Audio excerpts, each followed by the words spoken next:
were asked to try and develop a practical guide to supporting capacity development in PFM for donors and for country representatives.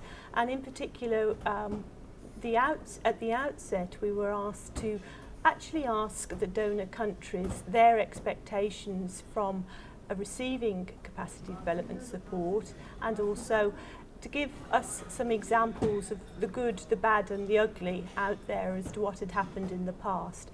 So that's what we did, and we basically went to 5 case study countries: Nepal, Lesotho, Rwanda, Mali and Morocco.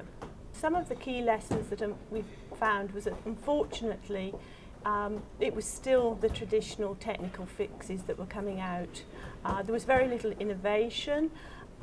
There tended to be an emphasis on imported solutions rather than trying to look from the country context as to what should be appropriate for the country. I mean, that was one of them. The other one, donors tend to have, and I'm talking generally here, have a very limited time frame, and in reality changes in public financial management take a long time. We only have to look at our own countries to see how long it actually really takes. So that's another issue. The other issue was with respect to the very important link between change management and capacity development, and that link was not really being made appropriately. They tended to just concentrate on communication, or rather actually speaking down to people, and a little bit sometimes on leadership. But perhaps the most interesting thing that we found was that in many cases they were not speaking the same language.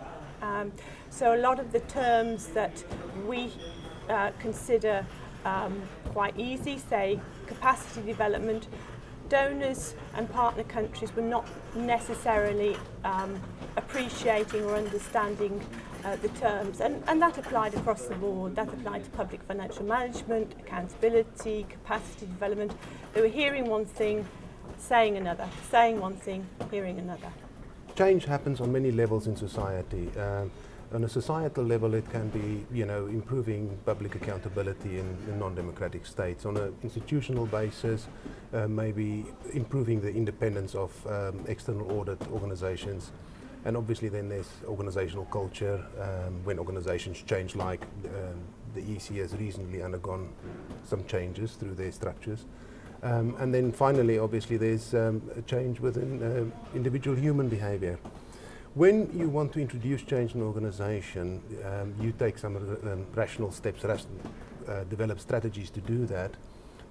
However, the change management in itself studies not only these rational, not only deal with these rational processes, but also with emotional responses of people. So they deal with all the different responses, like from whether people are happy, sad, angry, indifferent, all these things. And in public sector, you have to deal with all these emotions. If you some research has indicated that there are 4 main reasons why change or transformational processes fail, and the first one is a lack of a clear vision. That is where leaders not making the case for change, why the change is important, and people just don't buy into it. Secondly, there's a lack of urgency. People just don't get on with it.